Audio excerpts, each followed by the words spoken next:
അപ്പോൾ മസാല എല്ലാം ചേർത്തിട്ട് ഒരു 10-15 മിനിറ്റ് വെച്ചിട്ട് ഒരു പാനിൽ എണ്ണ ചൂടാക്കിയിട്ട് തിരിച്ചും മറിച്ചും വെച്ച് വേവിച്ചെടുക്കുക. അങ്ങനെ നമ്മളെ tandoori chicken ready. Tandoori chicken ready, മന്തി റെഡി. ഓക്കെ, അപ്പോൾ അടുത്ത വീഡിയോസുമായി ഞാൻ നിങ്ങളുടെ മുന്നിലേക്ക് എത്തും.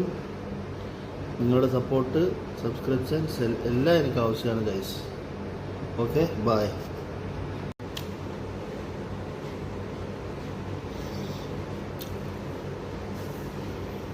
മന്തി rice, tandoori chicken guys.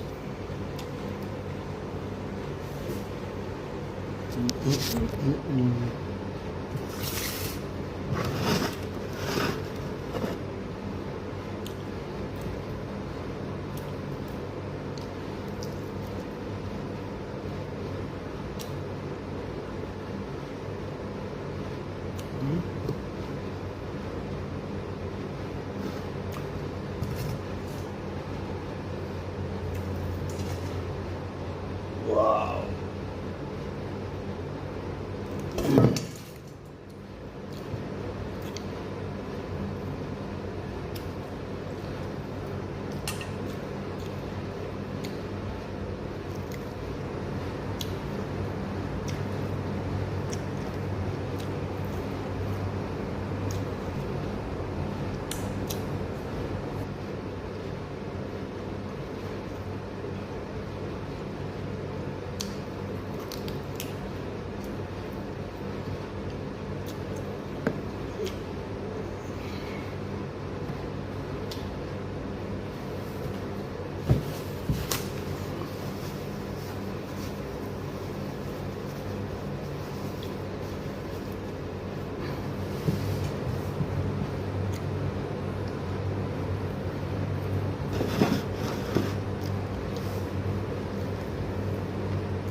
Sorry guys, എന്താ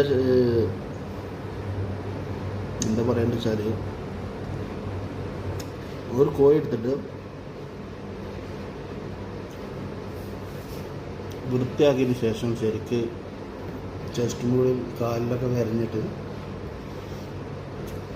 ഒരു പാത്രത്തിൽ കുറച്ച് വെള്ളം വെച്ച് തിളപ്പിക്കുക. ഒരു 25-30 മിനിറ്റ് തിളപ്പിച്ചിട്ട് കോഴിയിൽ നിന്ന് എടുക്കുക. തിളപ്പിക്കുമ്പോൾ കുറച്ച് മസാലകൾ, ഏലക്കായ്, കറാമ്പൂ, കറുവപ്പട്ട, കുറച്ച് കുരുമുളക്, 2 ഉണക്കിയ നാരങ്ങ, പിന്നെ കുറച്ച് ഉപ്പും ചേർത്തിട്ട് വേവിച്ചെടുക്കുക. വേവിച്ചെടുത്തിട്ട് അതേ വെള്ളത്തിൽ, ആ കോഴി തിളപ്പിച്ച അതേ വെള്ളത്തിൽ, അപ്പോൾ അതിൽ കുറച്ച് ഇഞ്ചി വെളുത്തുള്ളി പേസ്റ്റും കൂടി ആഡ് ചെയ്യാം.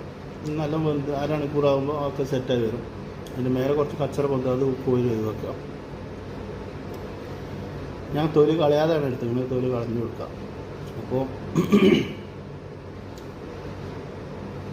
എന്നിട്ട് കോഴി അതിൽ നിന്ന് എടുക്കുക. അതിലേക്ക് അരിയിടുക. അരിയിട്ടിട്ട് ആ അരിയിൽ കുറച്ച് മഞ്ഞൾപ്പൊടി ചേർത്ത് കൊടുത്തിട്ട് അരി വേവിച്ചെടുക്കുക. എല്ലാം അടിപൊളിയായിട്ട് വന്നിട്ടുണ്ട് റൈസ്. അതിനുശേഷം നമ്മളിതിനൊരു മസാല തയ്യാറാക്കുക. കുറച്ച് ഇഞ്ചി വെളുത്തുള്ളി പേസ്റ്റ്, ഉപ്പ്, നാരങ്ങ, കുറച്ച് മഞ്ഞൾപ്പൊടി, മുളകും പൊടി, മല്ലിപ്പൊടി, ഗരം മസാല, ചിക്കൻ മസാല, ഉപ്പ്. കളറ് ചേർക്കേണ്ടതിൽ ചേർക്കാം, സ്റ്റൈലും കിട്ടാൻ കുറച്ച് കളറ് കൊടുക്കാം, അല്ലെങ്കിൽ ഇങ്ങനെ കഴിക്കാം. അപ്പോൾ നല്ല ടേസ്റ്റ് ഉണ്ട് ഗൈസ്, സൂപ്പർ. എല്ലാവരും ഒന്ന് ട്രൈ ചെയ്ത് നോക്കാം. ഓക്കെ, അപ്പോൾ അടുത്ത വീഡിയോ വരുന്നുണ്ട്. ആ വീഡിയോ നിങ്ങളിലേക്ക് എത്താൻ വേണ്ടിയിട്ട് നിങ്ങൾ ചാനൽ സബ്സ്ക്രൈബ് ചെയ്യുക, ലൈക്ക് ചെയ്യുക, ഷെയർ ചെയ്യുക. നിങ്ങൾ സപ്പോർട്ട് എന്നെ അറിയിക്കുക പ്ലീസ്. Okay, bye bye.